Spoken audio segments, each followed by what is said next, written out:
Kring. Halo Jeng. Hai Jeng, gimana? Kita besok jadi nggak arisannya? Jadi dong. Tuh Jeng lagi ngapain? Sibuk banget sih liat HP terus. Lagi isi SPT tahunan nih. SPT itu bukannya yang pajak-pajak gitu? Iya Jeng. Ayo ngapain Jeng isi kayak gituan? Kan kalau isi gitu nggak mau bayar pajak. Lihat lah Jeng, kalau Jeng bayar pajak terus mana bisa beli barang branded. Lihat nih baru dibeliin suamiku. Rolex tau Jeng, seratusan juta. Mana bisa kalau kita bayar pajak terus. Mana boleh gitu Jeng, jadi warga negara yang baik kok lari pajak sih? Emang kalau kita jadi warga negara yang baik kita dapat apa? Hah? Apa? Uang pajak yang kita bayar itu kan digunakan untuk membangun fasilitas umum Jeng. Contohnya itu jalan tol, jalan raya, BPJS, dan lain-lainnya. Sebagai warga negara yang baik, berarti kan kita juga menerapkan salah satu nilai yang terkandung dalam Pancasila, Jeng. Bayar pajak kan merupakan kewajiban warga negara Indonesia yang mencerminkan sila kelima Pancasila yang terkait penyeimbangan hak dan kewajiban, Jeng.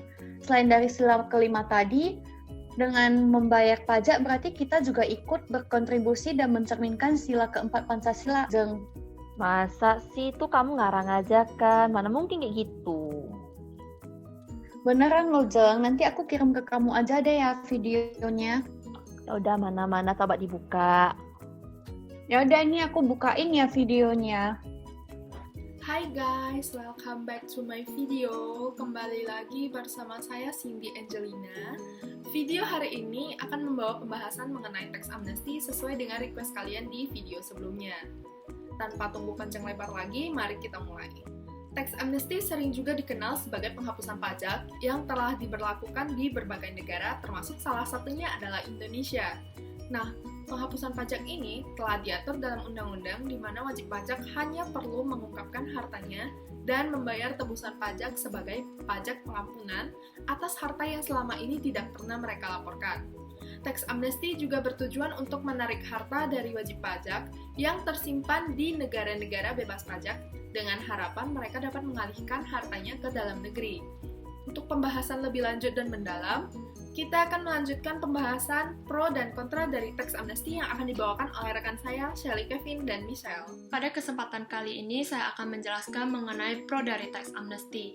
Dengan diadakannya tax amnesty, masyarakat Indonesia diberikan kesempatan untuk menjadi lebih jujur dan taat terhadap peraturan perpajakan Indonesia, serta melakukan pelaporan nominal yang sebenarnya. Jadi dari sini saya merasa bahwa tax amnesty ini memberikan cerminan yang sangat bagus bagi warga negara Indonesia karena dari kebijakan tersebut memberikan peluang bagi mereka yang tidak membayar pajak untuk kembali memenuhi nilai-nilai Pancasila sila kelima, yakni keadilan sosial bagi seluruh rakyat Indonesia.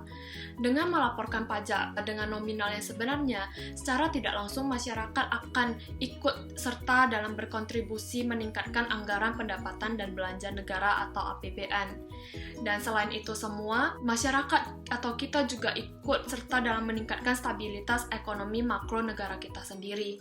Dengan pemberlakuan tax amnesty ini, diharapkan masyarakat yang menyimpan aset mereka di luar negeri dapat memindahkan aset mereka ke dalam negeri, dan dari kebijakan tersebut, dari tahun ke tahun akan memberikan dampak dan efek yang sangat baik bagi negara kita, yakni Indonesia. Selain dari pro yang telah dijelaskan sebelumnya, tax amnesty juga memiliki sisi kontra, di mana tax amnesty bisa saja dianggap tidak menjalani Pancasila sila kelima. Dalam pemberlakuan tax amnesty ini, sebenarnya nilai keadilan telah dilanggar.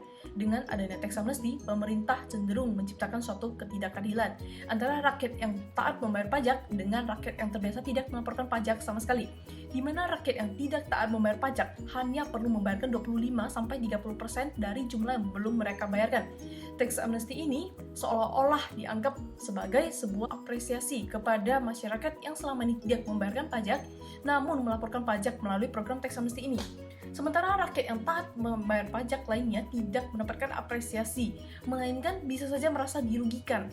Pada akhirnya, di balik kontra daripada tax amnesty ini juga merupakan salah satu langkah pemerintah untuk dapat mengajak seluruh masyarakat agar menjadi taat dalam pelaporan pajak.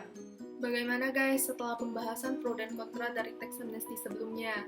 Semoga dengan adanya video ini kalian dapat menjadi lebih peka untuk melaporkan pajak, dan bagi kalian yang belum pernah melaporkan pajak dapat mengikuti program dari tax amnesty ini. Kesimpulan yang bisa saya tarik hari ini yaitu di balik apapun yang diberlakukan pasti ada hal baik dan hal buruknya tergantung dari cara kita menanggapinya. Terima kasih sudah menonton video ini. Sampai jumpa di video selanjutnya.